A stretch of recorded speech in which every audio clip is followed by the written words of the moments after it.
Herzlich willkommen zu unseren Mobility Talks. Heute mit der Sonderausgabe. Normalerweise ja immer am letzten Donnerstag im Monat, aber diesmal von der IAA. Wir stehen hier mittendrin auf der Messe, auf dem Webfleet-Stand und wir sind für Sie da und haben heute einen bunten Blumenstrauß an ganz, ganz vielen tollen Themen. Von EV über KI bis hin zur Videotelematik und Bosch ist zu Gast und wir werden Ihnen alles zeigen, was wir hier auf der Messe auch präsentieren. Also seien Sie gespannt, bleiben Sie dabei. Und ich freue mich, den Anfang machen zu dürfen mit einem ganz, ganz besonderen Gast. Bei mir zu Gast ist Taco van der Leij, Vice President Webfleet Europe, Bridgestone Mobility Solutions. Welcome, Taco. Thank you very much, Michael. It's a pleasure to be here. You've been around at the IAA, you had the chance to look at different booths and get the feeling of the IAA already. What is your first impressions about the IAA this year? Yeah, so actually it's already my 6th time at the IAA. And you know, as Webfleet, we are 25 years already partners in the logistics and trucks industry. So it's always good to see what's actually happening, what are the new trends and where's the industry going. And I have to admit that maybe every year it gets actually getting more and more impressive on the changes that we see. So just looking at our perspective, Webfleet 25 years ago, we actually changed, I would say, how fleet management done is through the internet. So actually using a web interface, 1999, imagine, before all the changes that were there in the industry. So if I now look at what's happening, there's a lot of changes also happening. We actually did some of those changes. So we introduced, for example, driver terminals for fleet management as one of the first. I think that was a big change. We introduced dashboards. So we also this year come with new changes. I will come back on that later. So what we see around, I think, is maybe the most intensive way of actually expressing where the industry is going. And it has to do with electric vehicles. So the decarbonization is typically a key topic this year that we see at the IAA. You see it in the trucks, you see it in a lot of engines, engine designs.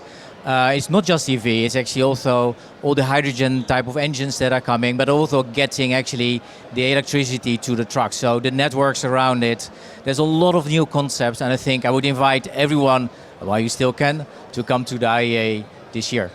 So transformation of the industry is continuing and is a big thing today. When we look around, it's not the same old. What is your view on transformation of the transport sector and of the truck sector? Yeah, so I mentioned already we are already 25 years a partner in the truck and transport sector. And I think there's a lot of different changes that the industry went through. Right, we have all kind of crisis, all kind of growth. What I see most recently, of course, we had COVID, which was a big impact. Then we had actually shortages on trucks, mostly driven by the digital component in the trucks that was not available, the semiconductors, and of course a lot of challenges to getting drivers. I think the overall European industry is challenged on a lot of things, right?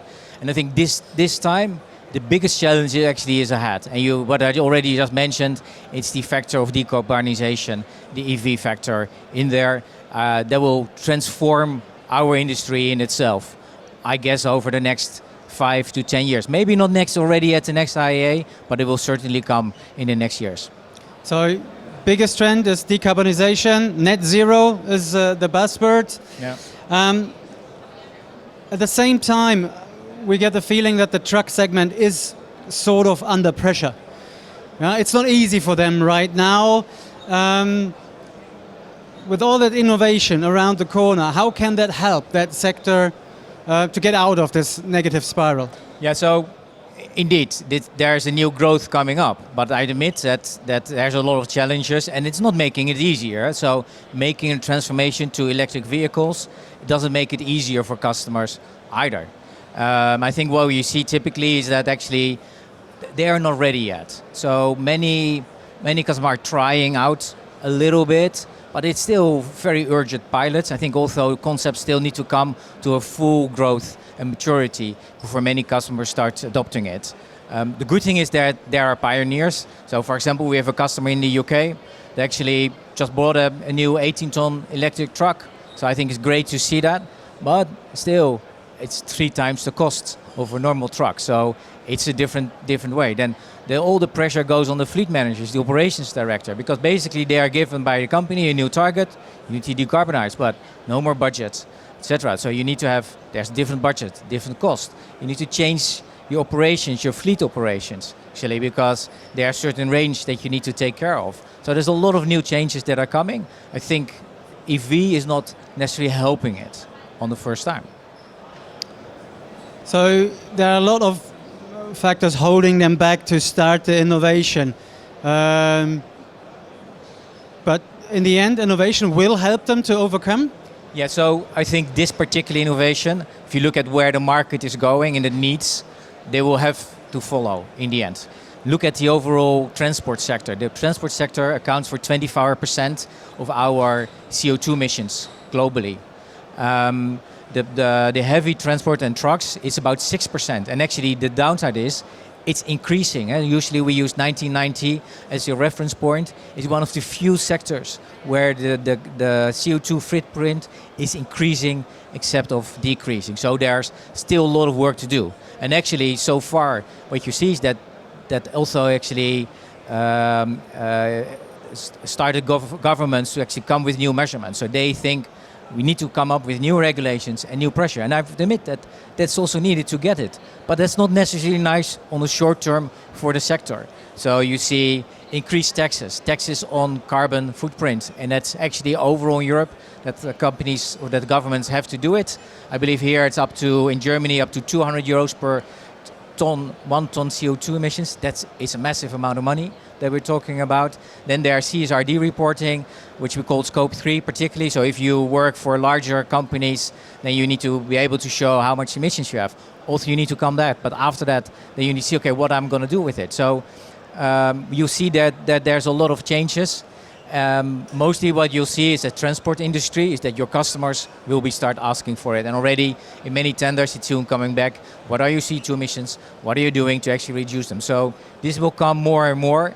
It's no stopping it. So the industry will go with it.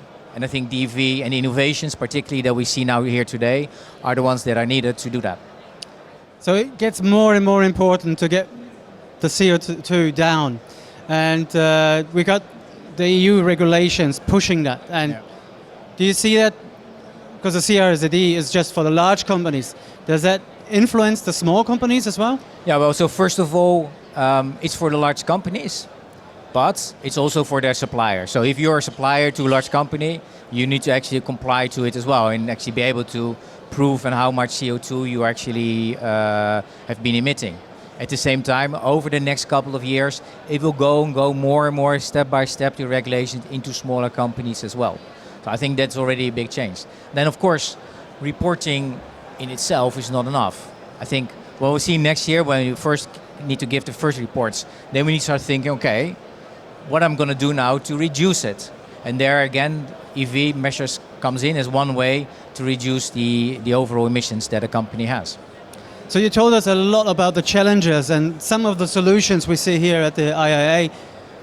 What can Webfleet do to face those challenges and to tackle those problems? Yeah, so I think what is key to actually introduce any electric vehicle concept, but also to manage it, is in the end data. Data is, I would say, the golden nugget actually that's needed to do this. And I just give you a few examples from things seeing around from customers. So already mentioned a customer in the UK, Mitchell of Mansfield. Actually, they actually transport pallets. They have a factory and they are committed to make it to zero CO2 emissions in 2027. And to do that, one of the things that they did, okay, well, let's see what trucks we can actually replace by electric trucks. And they actually used the Webfleet reporting for that to really understand how far do I go, what type of trucks do I need, how much power does the truck need. So they didn't need actually the highest power truck to actually really replace existing business with an electric vehicle. So there's one example. Another example, we recently supported to win and actually break a Guinness World Record that is in the longest single drive on one battery charge, which was up to more than 800 kilometers on one drive. It's a new world record. And also there, the data played a key part in the planning, but also in understanding at the time, where are we? What is my battery charge? And actually also for the organization of the Guinness World Records, actually to really measure and identify how much kilometers we drove. So it's again, one of those data examples. But I think maybe one of the other ones that I like myself is a company Protectas in Switzerland. They are a security company. And they also already started changing a lot of their vehicles to electric vehicles. They need to be charged, right? But if you charge it, you need to know that you can actually get on the road next year and next day. And there's always some challenges. Let's say nothing of us, non-operations is completely flawless. So the fleet managers, they were actually getting quite nervous around this. So we were able to connect their chargers. So through connecting the chargers, you actually know that the vehicle is being charged.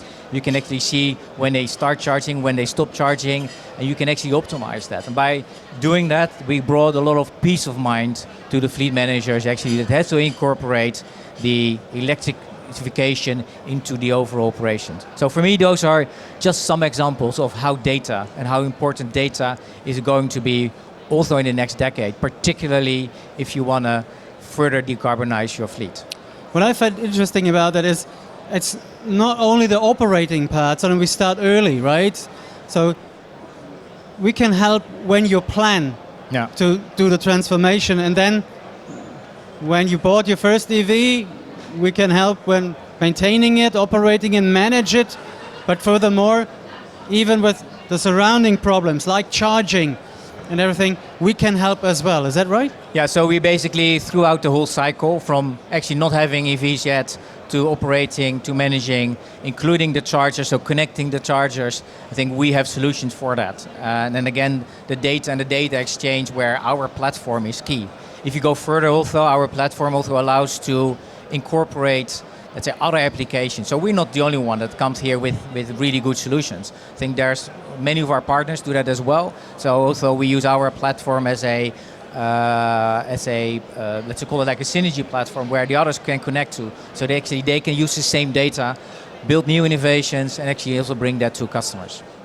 I think it's a very, very interesting thing about managing the EVs and getting the whole ecosystem together within Webfleet. And you said we are celebrating today 25 years of Webfleet. And I think it's all about being a partner of the customer, going along with him, being a companion and change with him. Is that something you've seen over the last or many years with Webfleet, with the customers? You've been in contact with many, many customers. Is that the key of Webfleet? In the end, I said that you put it in my mouth actually. Partnerships is key. And we always find that, for example, APIs, our API strategy is core actually to our growth.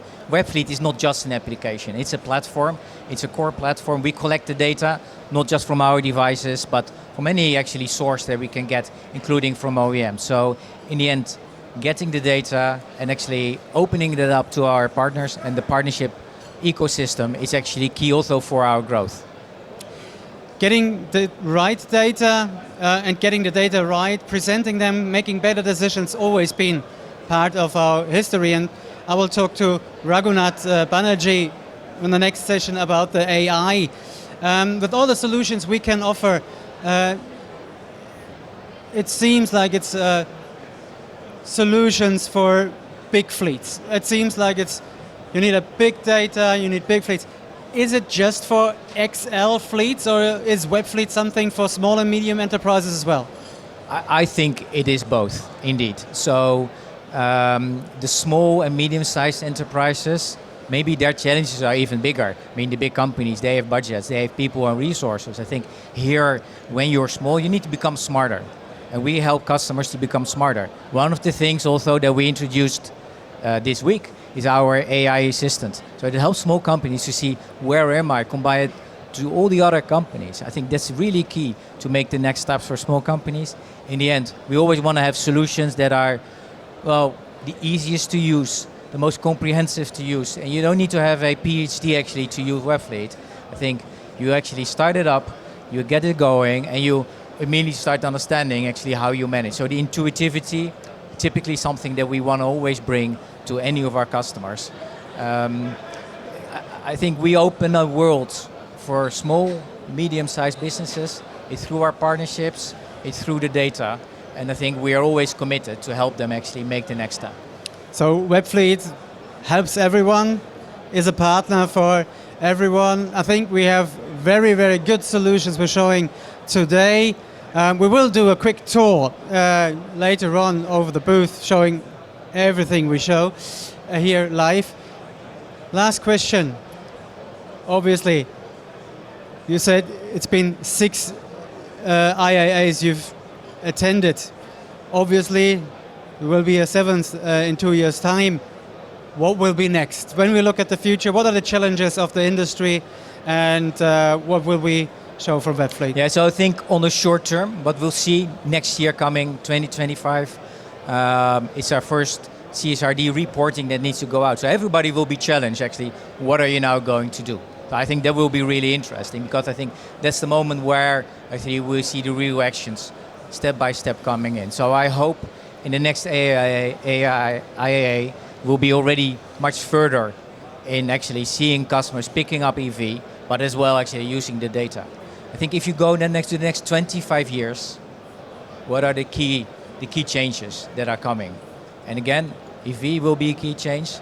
It will transform the overall automotive industry. And I think the other one, already starting using that, the data.